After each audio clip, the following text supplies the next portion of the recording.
Kusalimu kwa jina la Yesu Kristo, rafiki yangu popote pale ulipo na unaponisikiliza.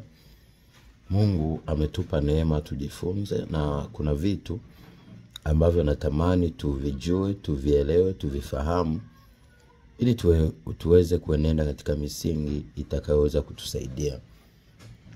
Tunaona ndoto kuu 6 ambazo zinaonesha kwamba shetani hupenda kuzitumia sana, au namna hizi 6 zitakazooneshwa kwenye ndoto yako, shetani hupenda kuzitumia sana ili kuiba utukufu wa wanadamu, kuwadhuru wanadamu, lakini pia kuwatenga na Mungu na kupoteza nguvu zao za kiroho na za kimwili.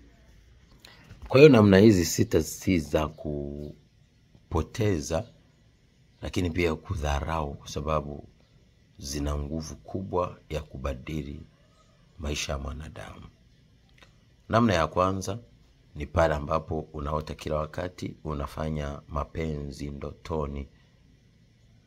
Kufanya mapenzi ndotoni ni kuibiwa utukufu, na shetani asilimia kubwa ya wanadamu huwa wanawabana katika hili ili wazini naye kahaba mkuu. Unapozini naye, ukisoma kitabu cha Ufunuo kwamba wale waliozini naye ina maana walipata mali na nini kwa njia yake. Sasa kuna ambao wanaziniwa wao bila kuhitaji, kwa hiyo ina maana wanaibiwa ule utukufu na utajiri kwa njia ya shetani. 2, unaona kila wakati unakula chakula ndotoni, labda unapewa na watu usiowajua, au ulikuwa umefunga unaona unakula. Haya yote ni mambo ambayo lazima uyajue, uyaelewe na uyafahamu kwamba ni shetani yupo kazini. Unapokula chakula unaachilia hatima yako, kama Esau alipopewa chakula cha dengu na Yakobo akapoteza hatima ya uzaliwa wa kwanza. Ndoto ya 3 ni unapoona kila wakati upo kwenye jumba umefungiwa na hauna njia ya kutoka.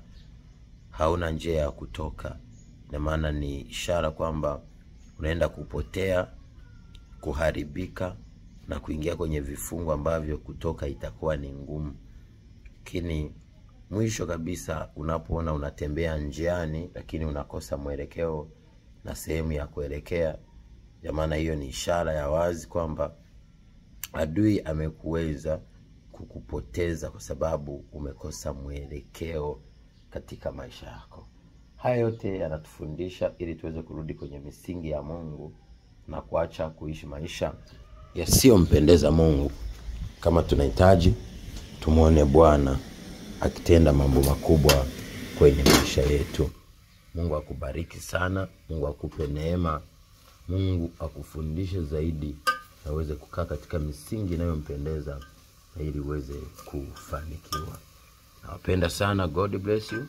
Be a shining star in Jesus' mighty name. Amen. Shalom.